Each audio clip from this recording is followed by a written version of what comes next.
2020-22 ಕೇಂದ್ರ ಬಜೆಟ್ ಒಳಗಡೆ ಕೇಂದ್ರ ಸರ್ಕಾರ ರಾಜ್ಯಕ್ಕೆ ನೀಡಿರೋದು ಎಷ್ಟು ಗೊತ್ತಾ? ಏನು ಕೊಟ್ಟಿಲ್ಲ ಅಂತ ಪುಸ್ತಕದಲ್ಲಿ ಬರ್ಕೊಂಡಿದ್ದಾರಲ್ಲ. 79,049 ಕೋಟಿ. 79,049 ಕೋಟಿ ಹಣ ಅಲ್ವಾ? ಇದರಲ್ಲೂ ತೆರಿಗೆ ಹಂಚಿಕೆ ಅದರೊಳಗೂ ಬಂದಿದೆ. 63,048 ಕೋಟಿ, 49 ಕೋಟಿ. ಸಹಾಯಧನ 16,000 ಕೋಟಿ ಕೊಟ್ಟೇ ಇಲ್ಲ. ಎಷ್ಟು ಏನು ಇಂಕಿದೆ ಅಂತ ಬರೆದಿದ್ದು ಇಂಡಿವಿಜುವಲ್ ಹೇಳ್ಬಿಡ್ತಾನೆ.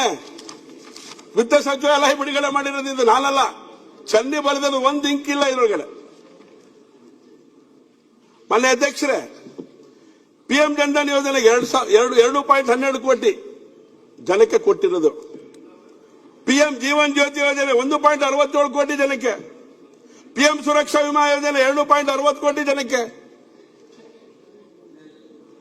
PM ಮುದ್ರಾ ಯೋಜನೆ ಮೊತ್ತ 3.39 ಲಕ್ಷ ಕೋಟಿ. ಅಟಲ್ ಬಿಹಾರಿ ಪಿಂಚಣಿ 48.9 ಲಕ್ಷ ಜನಕ್ಕೆ. PM ಸ್ವನಿಧಿ ಯೋಜನೆ 6.14 ಕಿಸಾನ್ ಕ್ರೆಡಿಟ್ ಕಾರ್ಡ್ ವಿತರಣೆ 31.7 ಲಕ್ಷ. ಸುಮ್ಮನೆ ಬರ್ಕೊಂಡು ಹೋಗ್ಬಿಡೋದಲ್ಲ ಮಾನ್ಯ ಅಧ್ಯಕ್ಷರೇ. ಜಲ್ ಜೀವನ್ ಮಿಷನ್ 87.7 ಲಕ್ಷ ನೀರಿನ ಕೊಳವೆ ನಳ ಸಂಪರ್ಕಕ್ಕೋಸ್ಕರ.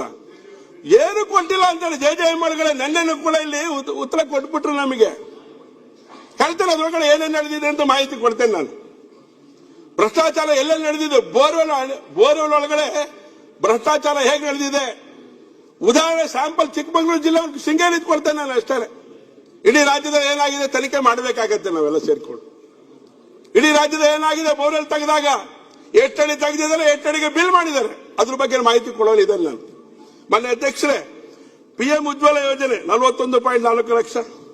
ಜನೌಷಧಿ ಕೇಂದ್ರ 1,410 ಕೇಂದ್ರಗಳು ಮಂಜೂರು ಮಾಡಿರೋದು. ಆಯುಷ್ಮಾನ್ ಕಾರ್ಡ್ 1 ಕೋಟಿ 1.89 ಕೋಟಿ ಕಾರ್ಡ್ ವಿತರಣೆ. PM ಗರೀಬ್ ಕಲ್ಯಾಣ ಅನ್ನ ಯೋಜನೆ 4.2 ಕೋಟಿ ಜನಕ್ಕೆ. PM ಕಿಸಾನ್ ಯೋಜನೆ 43.2 ಲಕ್ಷ. ಹೀಗೆ ರಾಜ್ಯ ಸರ್ಕಾರಕ್ಕೆ ಮರ್ಯಾದೆ ಹೋಗ್ಬಿಡತ್ತೆ ಸುಳ್ಳು ಹೇಳಿದ್ರೆ. ಅಷ್ಟು ಕೊಟ್ಟಿದೀವ್ರಿ, ಏನು ಕೊಟ್ಟಿಲ್ಲ. ಎಷ್ಟು ವರ್ಷ ತಡ್ಕೊಳ್ಳೋದು ನಾವು. ಇನ್ ಡೀಟೇಲ್ ಹೋಗ್ಬಿಟ್ಟೆ ಇನ್ನೂ ತುಂಬಾ ಮರ್ಯಾದೆ ಹೋಗ್ಬಿಡುತ್ತೆ ರಾಜ್ಯ ಸರ್ಕಾರದ್ದು. ಯಾಕಂದ್ರೆ ಸುಳ್ಳು ಹೇಳ್ಬಿಟ್ಟಿದ್ದಾರೆ ಬಜೆಟ್ ಒಳಗೆ. ಮರ್ಯಾದೆ ಕಳ್ಕೊಳಕ್ ರೆಡಿ ಇದೀವಿ. ಸ್ವಲ್ಪ ಹೋಗಿದೆ ಅಧ್ಯಕ್ಷರೇ, ಇದೀವಿ ಕರೆಕ್ಟ್ ಆಗಿ ಓದ್ಲಿ. JJM ಎಷ್ಟು ಕೊಡ್ಬೇಕು, ಸ್ವಲ್ಪ ಕೇಂದ್ರ ಸರ್ಕಾರದಿಂದ ಹೇಳಿ. ಇಲ್ಲೆಲ್ಲ ಕೂತಿದ್ದಾರೆ, ಅರ್ಗಜ್ಞಾನೇಂದ್ರ ಸಾಹೇಬ್ರು ಕೂತಿದ್ದಾರೆ, ಸಿದ್ದು ಸೌದಿ ಸಾಹೇಬ್ರು ಕೂತಿದ್ದಾರೆ. ಬಂದಿದ್ಯಾ ಸರ್ ಪಂಚಾಯತ್ ರಾಜ್ ಇಂದ? ಕೊಡ್ತೀನಿ ಸರ್. ಬಂದಿದ್ಯಾ? ಎಷ್ಟು ಬಂದಿದೆ ಹೇಳಿ ಸರ್? 2,500 ಕೋಟಿ ಇನ್ನಾನು ಕೇಂದ್ರ ಸರ್ಕಾರದಿಂದ ಬರಬೇಕು. ನಮ್ಮ ಅವಧಿನೇ ಮುಗ್ದೋಯ್ತು ಪಂಚಾಯತ್ ರಾಜ್ದು. ಪತ್ರ ಬರ್ದಿ ಸಾಕಾಗಿದೆ ನಮ್ಗೆ. ಅಲ್ಲಿ ಹೋಗಿ ಕೈಕಾಲು ಬಿದ್ದಿ ಸಾಕಾಗಿದೆ ನಮ್ಗೆ.